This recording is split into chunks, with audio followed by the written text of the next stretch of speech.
Ok, dương bật to made in HTML បតទៀតដែលជាបន្តនេះគឺយើងនឹងមកស្គាល់របៀបប្រើប្រាស់ HTML element នៅក្នុងផ្ទាំង editor VS Code របស់យើងបាទដើម្បីយើងអាច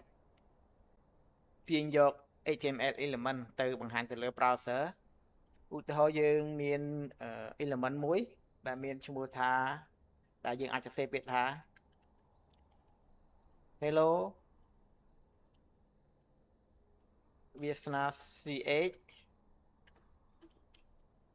coding យើងនឹងមកស្គាល់ពីដំបូងនោះគឺការប្រើប្រាស់ text h1 ឥឡូវបើសិនបើយើងសរសេរលក្ខណៈបែបនេះថាតើវាបង្ហាញទៅលើ browser របស់យើងដូចម្ដេចយើងចូលទៅមើល browser យើងសិន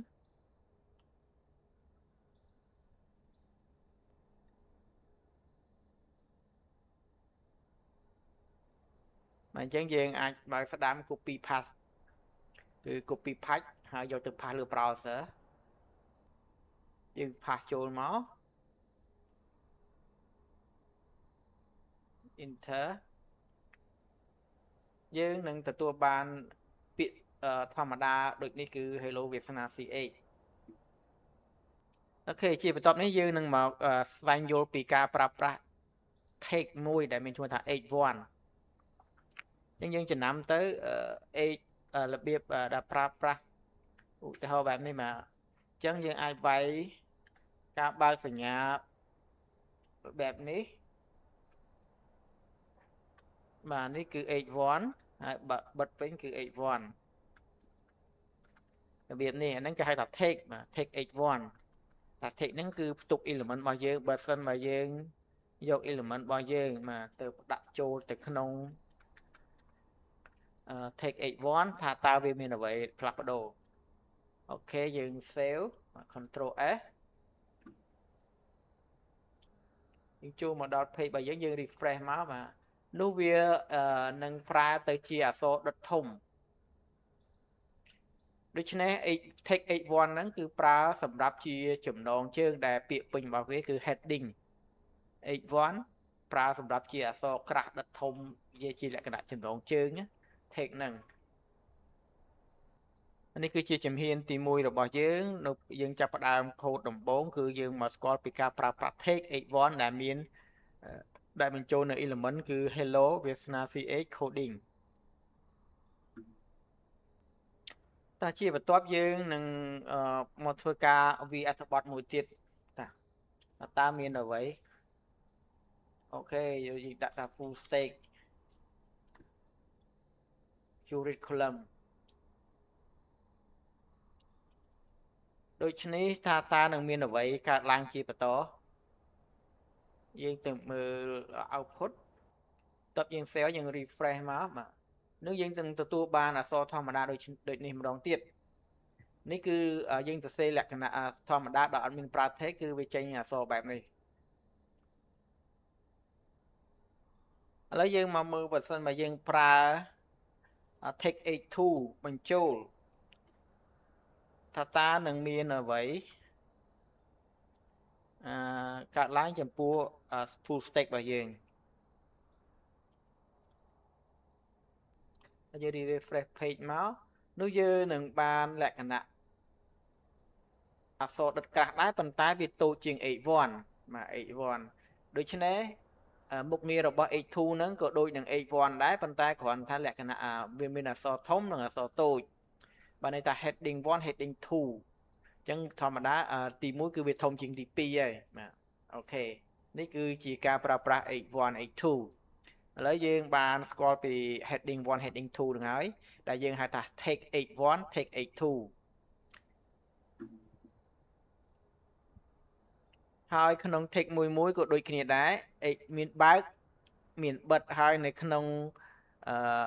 take ហ្នឹងគេហៅថាយើងហៅថាជាអត្ថបទគឺ element អញ្ចឹងទាំងអស់ហ្នឹង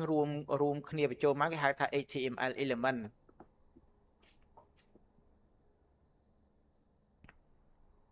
តោះឥឡូវយើងមកធ្វើការវាយវាអក្សរម្ដងទៀតបន្តទៀតគឺ learn the skill to become a full stack តែប៉ុណ្ណឹងមក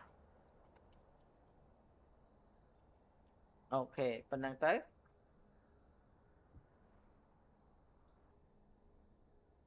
ឡូវយើងបានទទួលបានពាក្យ learn the skill to become full stack ហើយ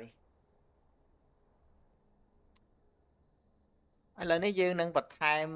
text មួយទៀតដែលមានឈ្មោះថា P ដែលពាក្យពេញរបស់វាគឺ paragraph អញ្ចឹងយើងហៅថា text P គឺ paragraph នឹងមានអ្វីកើតឡើងបើសិនបើ element របស់យើងស្ថិតនៅក្នុងចន្លោះ P text មានបែកមានបិទដូចគ្នានឹង H1 ដែរអូខេពេលដែលយើង refresh មកយើងនឹងទទួលបាន learn the skill to become a full stack បានន័យថានេះគឺជាអក្សរ paragraph ធម្មតាទូទៅដែលគេប្រើជាលក្ខណៈសរសេរអត្ថបទសរសេរអីហ្នឹងគឺយើងប្រើ P text ហ្នឹងឯងដែលគេហៅថាអក្សរលក្ខណៈធម្មតាហើយសម្រាប់ H1 H2 គឺលក្ខណៈអក្សរដិតក្រាស់បែបនេះហើយសម្រាប់ការសរសេរជាចំណងជើងដូចជា H1 H2 នោះគឺវាមានដល់ទៅ6តួអក្សរឯណោះឥឡូវខ្ញុំនឹងធ្វើការបង្កើត H1 H2 រហូតដល់ H6 ដើម្បីបង្ហាញអញ្ចឹងយើងចាប់ផ្ដើមមកនេះបាទវាមាន H1 H2 H3 ឥឡូវយើងដល់ H3 អូខេយើងអាច copy ដាក់ចូលក្នុងហ្នឹងមកឬក៏យើងអាចសរសេរជាលក្ខណៈបែបនេះគឺ heading 3អញ្ចឹងចាស់បាទ copy បាទយើងអាចចុចអក្សរ H ហើយអក្សរ ring ដល់ H ដល់ select ដល់ H4 នេះមកយើងចុច tab ទៅវានឹង load auto ឲ្យអញ្ចឹងកន្លែងនេះយើងដាក់ H4 សល់2ទៀតអញ្ចឹង H រំកិលវាដល់ H5 ចុច tab នេះគឺ H5 គេបន្តមកទៀត H រំកិលឲ្យដល់ H6 ចុច tab H6 ហ្នឹងយើងមាន6សម្រាប់take H1 ដល់ H6 នេះគឺជាលក្ខណៈចំណងជើងហើយយើងទៅមើលនៅលើ output របស់យើងតើវាចេញរូបរាងបែបម៉េចបាទនេះគឺជាលក្ខណៈ H1 គឺលក្ខណៈធំ H2 ធំបន្តិចមកគឺវាថយរហូតដល់ H6 ហ្នឹងកាន់តែទូចទៅនេះគឺជាការបង្កើត element ឡើងដើម្បីជាលក្ខណៈ element ជាលក្ខណៈចំណងជើងអញ្ចឹងយើងអាចជ្រើសរើសមួយទៅសំទៅនឹងអត្ថបទរបស់យើងហើយសម្រាប់ P text វិញគឺជាលក្ខណៈបែបនេះដែលយើងហៅថា paragraph គឺជាទូទៅគេសរសេរដើម្បីគឺសរសេរលក្ខណៈជាទូទៅជាអត្ថបទជាអីគឺប្រើ P text នឹងឯងតែឥឡូវយើងនឹងមកវាយអក្សរមួយបន្តទៀតគឺនៅខាងក្រោមអត្ថបទរបស់យើងនៅខាងក្រោម text របស់យើងមួយហ្នឹងគឺយើងដាក់ introduction to HTML ហើយកន្លែង introduction to HTML ហ្នឹងគឺយើងប្រើ text 3ដាក់ឲ្យវាតោះឥឡូវយើងវាយ H3 មកតែម្ដងយើង copy យើងខាត់ពីនេះមកយើងដាក់ចូលក្នុងtake H3 របស់យើង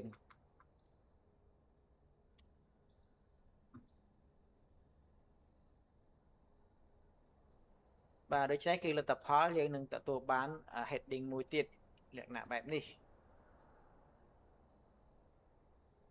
ហើយជាបន្ទាប់មកទៀតគឺយើងនឹងធ្វើការនៅលើ p text របស់យើងមួយទៀតយើងបើក p text មួយទៀតមកចុច p tab អញ្ចឹងយើងបាន paragraph ថ្មីមួយទៀតដែលយើងវាយ element ចូលមកឧទាហរណ៍ HTML អូខេ represent the content and structure of a web page ចឹងមកអូ ខេបន្ទាប់មកយើង save ហើយយើងទៅមើលលទ្ធផលគេយើង refresh មកបាទដូច្នេះយើងទទួលបានជា p-text មួយទៀតជា paragraph មួយទៀតដែលមានជាលក្ខណៈបែបនេះ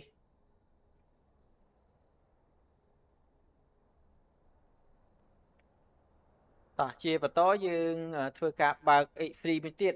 បាទ take H3 មួយទៀតហើយយើងនឹងធ្វើការវាបញ្ចូល in សន្ទុះខុស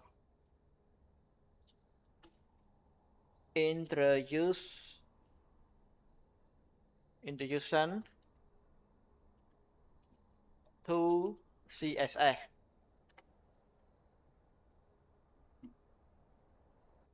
បាទលទ្ធផលយើងរបស់ H3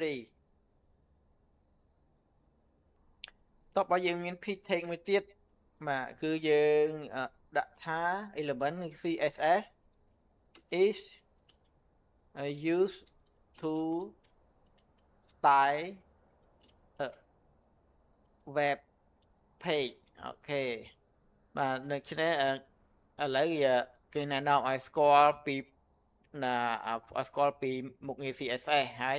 ជាគេថា CSS ហ្នឹងគឺប្រើដើម្បីដាក់ style ឲ្យទៅលើ web page របស់យើងធម្មតាយើងការសរសេរការបង្កើត website គឺវាមានHTML ហើយនិង CSS រួមបញ្ចូលគ្នាទៅ website យើងមានភាពស្រស់ស្អាតឲ្យបូករួមនឹង JavaScript ដើម្បីឲ្យ website យើងដំណើរការទៅតាមអ្វីដែលយើងចង់បានអញ្ចឹងទៅណាបាទនេះគឺជាលទ្ធផលដែលយើងទទួលបានគឺ introduce to CSS ជាបន្ទាប់នេះយើងបន្ថែម p-text មួយទៀតដែលដាក់ថា JavaScript add interactivity to a web page save យើងបានទទួលបាន JavaScript add interactivity to the web page អូខេបងប្អូនអញ្ចឹងក្នុងភាសា HTML របស់យើងគឺយើងត្រូវរៀន3ភាសាទី1ភាសាដែលយើងកំពុងរៀននេះគឺ HTML បន្ទាប់មកយើងនឹងចូលទៅកាន់ CSS ហើយបន្តមកទៀតទៅយើងសិក្សាទៅលើ JavaScript 3ភាសានេះដែលគួបបញ្ចូលគ្នាដែលបង្កើតបានជា website ដ៏រស់រវើកមួយអូខេដូច្នេះនៅក្នុងមេរៀនរបស់យើងនេះគឺយើងបានសិក្សាពី HTML element ដែលក្នុងនោះយើងមានប្រើ text H text P paragraph ដែលក្នុង text H ហ្នឹងគឺពាក្យពេញរបស់វាគឺ heading ហើយដែលមានលំដាប់របស់វាគឺពី1ដល់6ហើយ P គឺជា text paragraph ជាសរសេរជាអត្ថបទធម្មតាហើយជាទូទៅនៅក្នុងការបើក text H1 មានបើកគឺមានបិទដូចគ្នាដែរ P ក៏មានបើកក៏មានបិទដែរបាទដូច្នេះយើងនឹងធ្វើការលម្អិតបន្តនៅមេរៀនក្រោយៗទៀតសម្រាប់វីដេអូមេរៀននៅពេលនេះគឺសូមបញ្ចប់ត្រឹមហ្នឹងអរគុណច្រើន